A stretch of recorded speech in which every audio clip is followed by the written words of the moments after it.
GST को लेकर के ममता बनर्जी ने साफ कहा है कि नोटबंदी की तरह ये भी डिसीजन काफ़ी गलत है, और कांग्रेस ने भी इस पे बोला है कि 30 तारीख का जो मिडनाइट का जो ये प्रोग्राम रखा गया है जीएसटी उस पर नहीं आएंगे।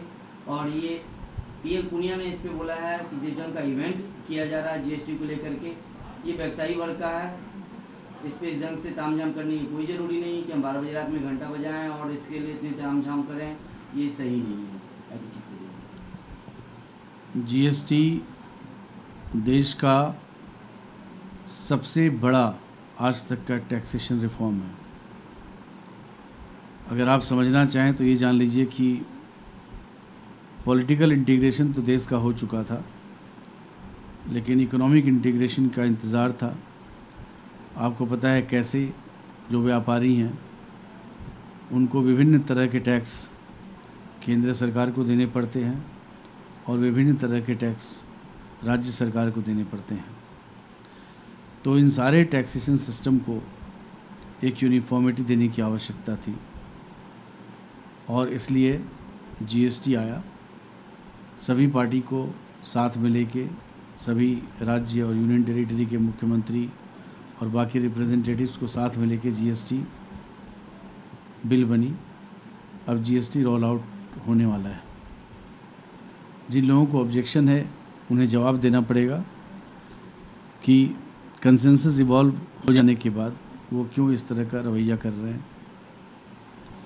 दूसरा, जो ये बोल रहे हैं कि इतने फैनफेयर के साथ नहीं होना चाहिए, उन्हें ये बात पता होना चाहिए कि इतना बड़ा इकोनॉमिक रिफॉर्म जो देश को एक नई आर्थिक ऊर्जा दे सकता है, सरकार का धर्म बनता है कि उसको इस तरह से किया जाए जिससे सभी वर्ग के लोग और हर व्यक्ति समझ सके ये है क्या।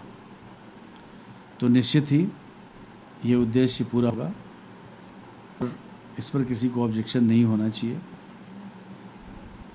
कांग्रेस डबल स्टैंडर्ड जो है, चूँकि उन्होंने समर्थन किया था तो क्रेडिट भी ले रहे थे, उन्हें तो और आगे बढ़कर हिस्सा लेना चाहिए जिससे पूरे देश को लगे यहाँ बहुत अच्छा कार्य और कांग्रेस ने भी अंत तक साथ दिया है।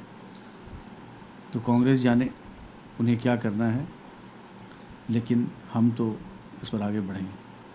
कहीं ना कहीं कांग्रेस में भी दो धड़े में बढ़ते हुए दिख रहा है। पी चिदम्बरम कहीं ना कहीं जीएसटी को लेकर के काफ़ी सीरियस हैं, वही ममता बनर्जी, वही सोनिया गांधी, माफ़ी चाहूँ, सोनिया गांधी का कहना है कि इसमें काफ़ी सुधार की ज़रूरी है, किसान विरोधी कहीं ना कहीं है, बिजनेस विरोधी। कहीं से भी किसी का भी नहीं है। देश हित में ये कानून है, देश में जो भी लोग हैं उनके हित का ये कानून है। जब जीएसटी रोल आउट होगा तो इसके फायदे लोगों को समझ में आने लगेंगे। इस तरह का र्यूमर फैलाने की किसी को ज़रूरत नहीं है। जो आर्थिक नीतियों को समझते हैं, आर्थिक सुधार को समझते हैं, वो निश्चित ही इसके खिलाफ बोल पाएंगे। जो लोग राजनीति करना चाहते हैं वो जीएसटी पर राजनीति करने का प्रयास करेंगे, जैसे उन्होंने डिमोनेटाइजेशन पे किया था। जिस तरह से देश की जनता हमारे साथ डिमोनेटाइजेशन पे खड़ी रही, उससे दोगुनी ताकत से वो जीएसटी पे खड़ी होगी, क्योंकि जीएसटी बिल जनता के लिए है कि उन्हें हर सरकारी महकमे से रोज़ाना डील नहीं करना पड़े। एक ही जगह हो जहाँ से वो डील करें, उन्हें पता हो किस चीज़ पर क्या टैक्स देना पड़ना है, और फ्री मूवमेंट गुड्स का, सर्विसेज का पूरे देश में हो सके बिना किसी स्टेट बैरियर के। ये अपने आप में एक बहुत बड़ा अचीवमेंट है। उन लोगों से पूछिए जो ट्रक चलाते हैं, उन लोगों से पूछिए जो अपने माल को दूसरे राज्य में बेचते हैं, कितनी कठिनाइयों का सामना करना पड़ता है, कितनी जगह ट्रकें रुकती हैं, कितना नुकसान होता है मैंडेज का, कितना नुकसान होता है समय का और डीजल का, वक्त का। ये सारे चीज़ों को जीएसटी में आत्मसात किया गया है और जीएसटी एक मील का पत्थर साबित होगी भारत के टैक्सेशन रिफॉर्म में।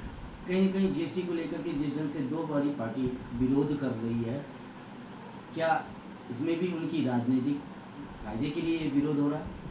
ये विरोध तो वो कर ही नहीं सकते, क्योंकि वो कंसेंसस के पार्ट थे। हर समय उन्हें कॉन्फिडेंस में लिया गया और वो साथ थे, इसलिए विरोध नहीं कर सकते। वो अपने विरोध को दूसरा रंग दे रहे हैं राजनीति करने के लिए। लेकिन हमें पता है कि देश की जनता समझदार है और उन्हें अपने फ़ायदे के बारे में पता है।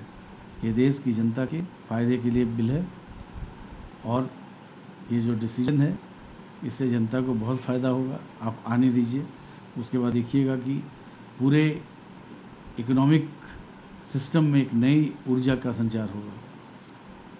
जो व्यक्ति ईमानदारी से बिजनेस करना चाहता है वो बिजनेस कर पाए। ये ज़रूर है कि जो लोग काले धन को व्यापार में लगाते या जो लोग इनफॉर्मल सेक्टर में काम करते उन्हें कठिनाई, क्योंकि फॉर्मल सेक्टर बढ़ जाएगा और कंप्लायंस जो है बढ़ जाएगा, तो निश्चित ही सभी लोगों का फ़ायदा होगा और हम उम्मीद करते हैं कि सब लोग इस डिसीजन का स्वागत करेंगे।